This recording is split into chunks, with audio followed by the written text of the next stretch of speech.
Hey, and welcome to another edition of Deanster Talks. I'm your host, Dean Snowball, and today we're interviewing Bike Thieves.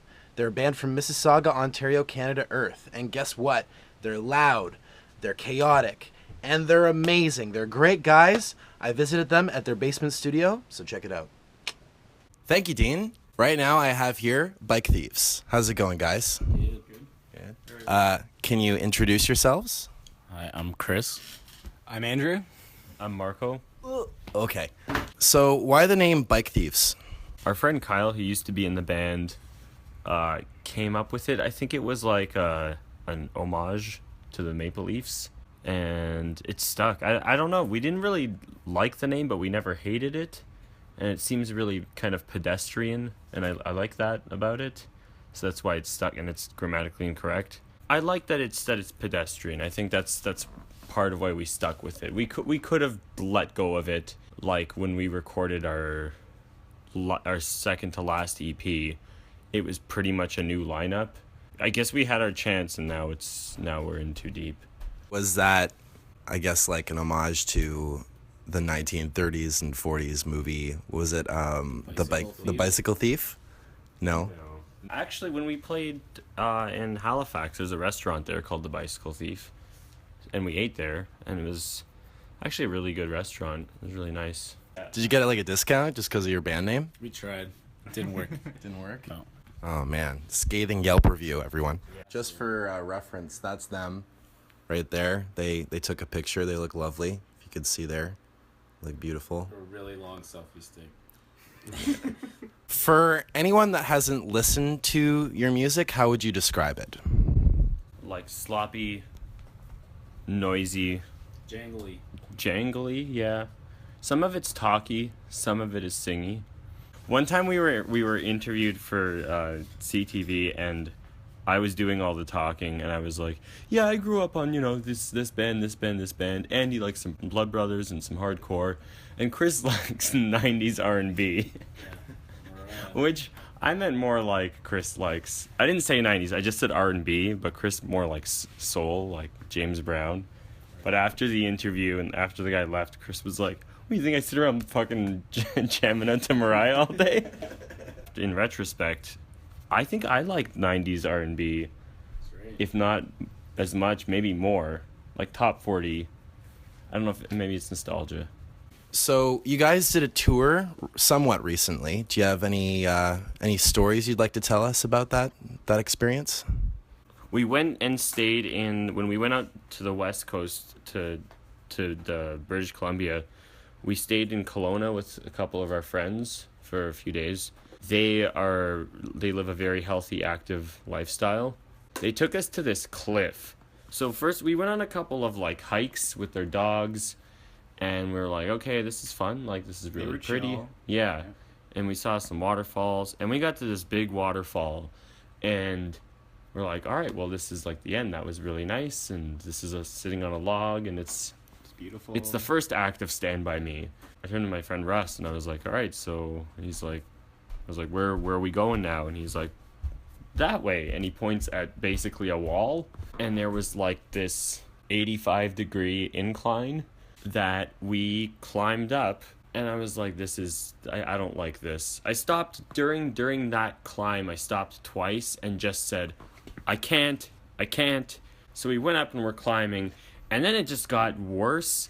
Like I'm going to be out of frame, but I started, like at one point we had to hug a wall and do like an Assassin's Creed, and the dogs are there, and like there was a point where there was a branch like right here, and then there was just emptiness here. And Andy, can I switch spots with you? Yeah. So there's like just dirt, and like below is just spiky rocks. Chris kind of found a way. There's a big tree kind of sticking out this way, and he's up here, and I was like terrified. And Chris was like, don't look down, take my hand. Like, this was Stand By Me Act 2. It got real. Then we're waiting another couple of minutes for Andy, because he's stuck there with Russ. He gets back up, and then we made it out. Once we get to flat ground, we get up. We see a sign that says, like, Parks and Rec, government-sanctioned sign. And it says, like, don't climb down, unsteady surface. And it says on the sign, the government wrote this, seriously, dude, it's not worth it. That's like legit? Yeah, we went and we looked it up afterward. It's called Crawford Falls, and it's from top to bottom. It's a 300-foot, I guess, cavern, or not cavern. Elevation, yeah. It was the most terrified I've ever been in my life. I had to walk a good 10, 20 feet away from the edge Yeah. on our walk back to the car. Like, I couldn't go near it. Like, I lay down and hugged the ground when we got up. Like, Wow, that's crazy. Yeah, it was. And this was in BC, right? Yeah. Yeah, it was not bueno. But it was also like, Did it rustle your jimmies? oh yeah. No. It was Jimmy's it were was rustle. also like eye-opening, and don't take life for granted. Eat, pray, love. Yeah. Eat, Pray, so we went out and bought a bunch of copies of Eat, Pray, Love. Yeah, touring is fun. It's exhausting, and it's fun, and it's dirty, and it smells, and it's, but that's probably the landmark story, the Hallmark story. I gotta start reading again. Anyway. So, do you have any plans for another release, maybe for the new year? Yeah, we recorded some stuff this summer in Toronto with Josh Crody, who's fantastic. He's done a bunch of records that we absolutely love. Total sweetheart. Yeah, and just really, he doesn't like doing the same thing twice. Like, he gravitated towards my weirdest pedals and like just getting like really ugly tones. He had this like crappy grunge pedal that ended up all over the place, and the way it kind of mixed into things, it sounded really cool. But yeah, so we did like a small batch of songs. We're still trying to figure out how we're gonna release those. But yeah, we're aiming at sometime next year. We're also writing a bunch now, and we have some stuff that's in the works that we're really excited about. We've been a band for a few years now, but this is the first time that we've got like a steady drummer that's going to be with us for more than one release. And I'm it's sticking around. yeah, and it takes a while to feel people out, and I think we're all really starting to find our sound. Like, there's always been stuff that we've put out that sounds consistent, but I feel like it's really starting to come together. Nice. And now we take it back to Dean for his album review. Take it away, Dean. Thanks, Dean. Today we're going to be reviewing the new album by Bon Iver entitled 22 A Million. Bon Iver is an indie folk act that is the brainchild of musician Justin Vernon. It was formed in 2007 with the release of their debut album For Emma Forever Ago. He has since went on to record Blood Bank EP and Bon Iver, his second album. He since went on to collaborate with people like Kanye West. But his new album, 22 A Million, has definitely been the album that shifted from indie rock and indie folk to something else entirely. Here we see Vernon shifting away from his usual beautiful and flowing compositions and into a different experimental landscape. This album has vocal loops and samples, pitch shifted and edited instruments and pads, synths. There's analog tape recordings of various things, even more instruments. But the one thing that stays true with this recording, the same as both of the other recordings and all the other releases that Bon Iver has ever done, is Justin's incredible knack for weaving beautiful vocal melodies. Whether it's chock full of auto-tune or as pure as ever, it is almost always angelic. Definitely one of the best albums of 2016. Dean? And we're back with Bike Thieves. So now it's an open discussion. You can say anything that you like, any cusses. Just want to know, what was your favorite release of 2016 that you've listened to? Hamilton Leifhauser record. Who's that? He's the lead vocalist from the Walkmen. He did a record with Rotsam, one of the guys from Vampire Weekend. What'd you say that was called again? It's called I Had a Dream That You Were Mine. That Frank Ocean record's really cool. Oh, Blonde? Yeah. Yeah.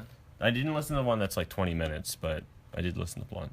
The new Casper Skulls. New Casper Our friends Skulls, in yeah. Casper Skulls put out an EP. Mm-hmm. That's really good. I think they're signed to Buzz Records now, right? Yeah. Yeah. Yeah, Weaves put out an album this year. It was actually really good. Also another Toronto band on Buzz. I really like, actually Marco got me into Parquet Courts, Brooklyn band. They're really cool. I actually really enjoy the stuff that they're doing. They're just fun to listen to. They put out a new one for 2016. Yeah, Human Performance. Human Performance. Yeah.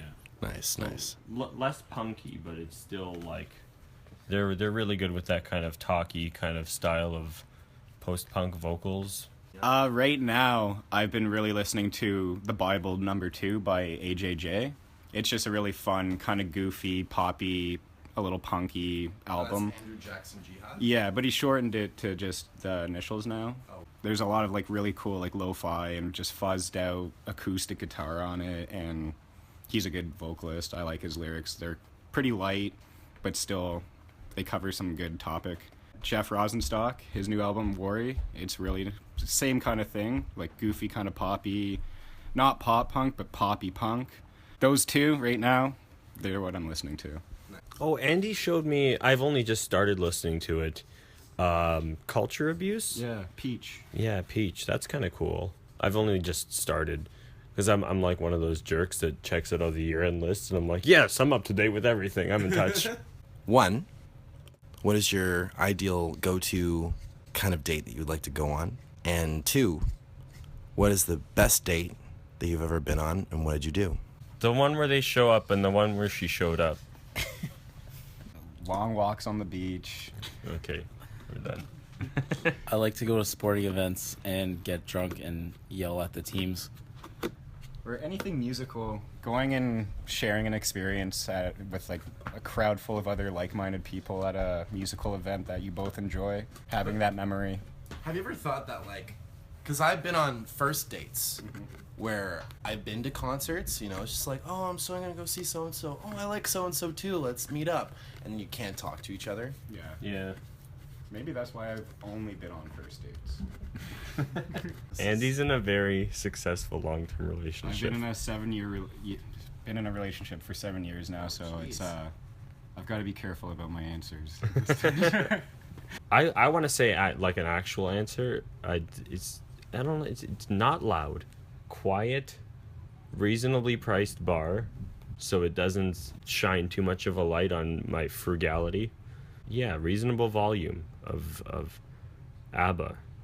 Favorite band that you have seen live, favorite band that you have played with live, and a band that you would like to play with in the future. Favorite band that we've played with? I want to say either Camper or The Dirty Nil. Favorite band that I've seen live? I got to give you like 10 there. Pulp, Leonard Cohen band, girl band. Shit, you saw Girl Band live? Yeah, they were incredible. Yeah. Parquet Courts, Queens of the Stone Age, Primus, surprisingly, yeah, they were so much fun. Oh my god. Yeah. Favorite band or band that I would want to play with or open for? Queens of the Stone Age, Parquet Courts, Pulp, girl band. Just transfer that list over. Just like everything. Even Leonard Cohen. Yeah, Leonard Cohen. Favorite band we've played with may be the Yardlets, which are a really cool band from Montreal. Favorite band I've seen would probably have to be the Chariot, just because of the raw energy and emotion that came with it for me. I think that band opened a lot of doors for the noisy music that I listen to. Band that I would like to play with, I'd love to play with the Toronto Boys Mets. Awesome band, love listening to them. They have an amazing live show, just visually and sonically, and I just love to be able to be a part of it. My other favorite band that we've played with may be Monine, just a childhood favorite. Oh yeah. Favorite band that I've seen live, probably Queens of Stone Age 2. Sorry to steal yours. I went to see Kanye. I was actually like really blown away by Kanye's performance. This is before he, whatever. A lot of theatrics to the set. It was more than a 3-song performance, so I was happy about that. I saw Neil Young like do a solo thing at Massey Hall. That was like insane. Favorite band I played with? I probably the Dirty Nil. To be honest, I was really stoked about that show. And band I would like to play with is another callback, Parquet Courts. Word. Yeah. Word. Cool. So that concludes our interview. Do you guys have any last words? Any plugs? Anything? We have 2 shows coming up December 29th at the Bovine with Liver and Beige. Oh yeah. I'm really stoked for that. And also January 21st with Pew Pew Pew at the Smiling Buddha. And Pony. And Pony. For the 2.5 year. 2.5 year Smiling Buddha anniversary. Yeah. Word. All right, cool. Thank you guys so much for letting me in your space, and the best of luck to all of you. Stay safe. Stay safe, and don't rustle jimmies. Don't toss anybody's salad. You can butter their bread, though. Don't froth the milk. Don't froth the milk, guys and girls. Don't yank too hard. Don't beat their eggs. See you guys. Bye. Thank you. See ya. Thanks for having us, Dean. No problem.